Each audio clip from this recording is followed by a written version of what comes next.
чӣ тавре ки қаблан хабар дода будем, шаҳрванд Муҳиддинов Саймудинович санаи таваллудаш 2000 сокини ҷамоати деҳоти Истиқлоли ноҳияи Ҷайҳун барои содир кардани ҷинояти одамкушӣ ба даст афтода буд.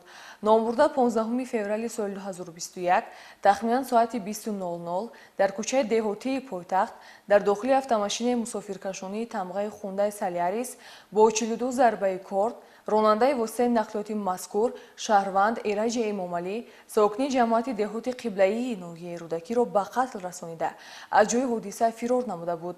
Бо доир намудани як қатор чорабинҳои оперативии ҷустуҷӯӣ ва криминалистӣ аз ҷониби кормандони милитсияи пойтахт дар давоми 24 соат номбурда аз зодгоҳаш ноҳияи Ҷайҳун дастгирд ва ба мақомоти милитсияи шаҳри Душанбе дастрас гардид. Нисбати гумонбаршаванда Муҳиддинов Саймумин طبق طلبات ماده 104 کودکس جنایتی جمهوری تاجیکستان پرونده جنایتی آغاز کرده شده مورد تفتیش پیشکی قرار داشت.